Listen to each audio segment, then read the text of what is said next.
పట్టుకుంటున్నారు, లేకపోతే ఇంకో చోట నుంచి వస్తుంటే పట్టుకుంటున్నారు. పేపర్లలో రాయించి కన్వీనియంట్ గా కన్విన్స్ చేసే ప్రయత్నం చేస్తున్నారు. ఇవి ఇప్పటికిప్పుడు ఏం నెగిటివ్స్ అవ్వవు. ఈ చర్చలు ఫ్యూచర్ లో ఉంటాయి. ఇంకోటి ఏంటంటే పల్లె ప్రాంతపు ప్రజలు పల్లెలు వదిలిపోతున్నారు.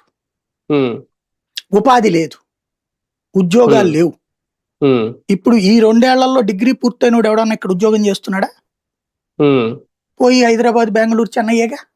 అంతేగా. ఇప్పుడు చదువుతున్నటువంటి విద్యార్థులు కూడా అంతేగా రేపు పొద్దున. వాళ్ళందరూ పాపం పవన్ కళ్యాణ్ చూసినో, లోకేషన్ చూసినో ఇక్కడ చదువుకున్నోళ్లే కదా మా బతుకులు వచ్చేస్తాయని. ఇప్పుడు ఆమె విశాఖపట్నంలో సాఫ్ట్వేర్లు ఇవన్నీ కట్టినా ఇవన్నీ పూర్తయ్యేటప్పుడు 3 ఏళ్ళు పడుతుంది. అవి గట్టి అక్కడికి ఉద్యోగాలు ఇప్పుడు వస్తారు. ఎక్కడో పని చేస్తున్న వాళ్ళు అక్కడికి వస్తారు. ఇక్కడ పనిచేసే వాళ్ళకి ఎన్ని ఉద్యోగాలు ఇస్తారు అక్కడ? కాబట్టి ఇక్కడ వేరే చోటకు ఉద్యోగాలకు పోయినప్పుడు నా బిడ్డకి ఎక్కడికే ఉద్యోగం వస్తుంది అనుకున్న వాళ్ళకి రానప్పుడు ఏం ఆలోచిస్తారు వాళ్ళు? నాకు ఇక్కడే ఉద్యోగం వస్తుందని చదువుకున్నటువంటి వాడు అక్కడికి వెళ్ళి బతకాల్సినప్పుడు ఏం ఆలోచిస్తాడు?